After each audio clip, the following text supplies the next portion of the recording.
4 days before the battle, the Union generals were planning their next move. As the Union soldiers were patrolling the area, they came across a strange piece of paper lying on the ground. Among the men were Sergeant John Bloss and Corporal Barton W. Mitchell. The paper included Confederate General Lee's battle plans. This was considered a major find for the North. The paper included specifically where the Confederates were headed and their plan to gain recognition around the world. Lee's plans were to split the army into 5 groups and eventually meet up and invade Washington, D.C. Once the two soldiers had found the Confederates' battle plan, they quickly rushed it to their division leader Sam Pittman. Shortly after, he passed the plans to head General George McClellan. Though first unclear of Lee's plans, McClellan had now become completely aware of Lee's next moves and planned to capitalize on it.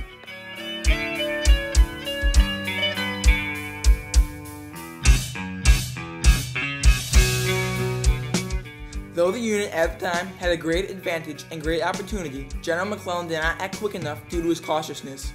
The Confederates took advantage of the extra time to set up an army in the town of Sharpsburg, near the Antietam Creek, in which the battle was named from.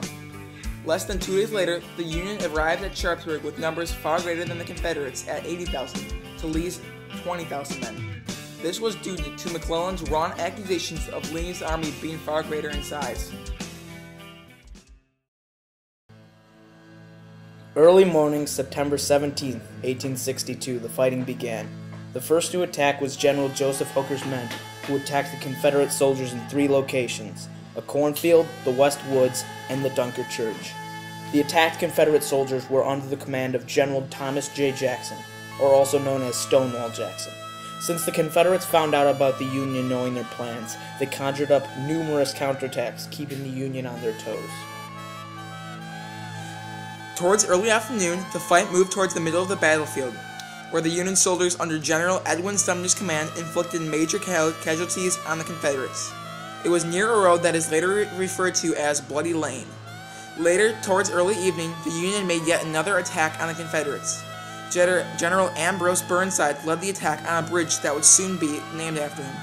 Unfortunately, though, for the Union soldiers, their advances came to a short stop after they crossed the bridge due to the Confederate counterattacks.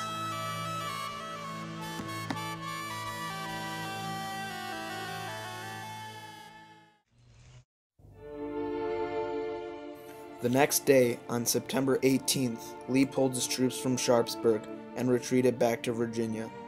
Though the battle was not as lopsided as it should have been, the Battle of Antietam was considered a Union victory. The Union had stopped the Confederates from reaching Washington, D.C. But due to McClellan's many crucial mistakes throughout the battle, he was demoted or dropped to a lower military rank. One thing that many people don't know about the Battle of Antietam is that just 5 days after, President Abraham Lincoln drafted a document that would change the course of American history, the Emancipation Proclamation. Lincoln issued this under his war powers.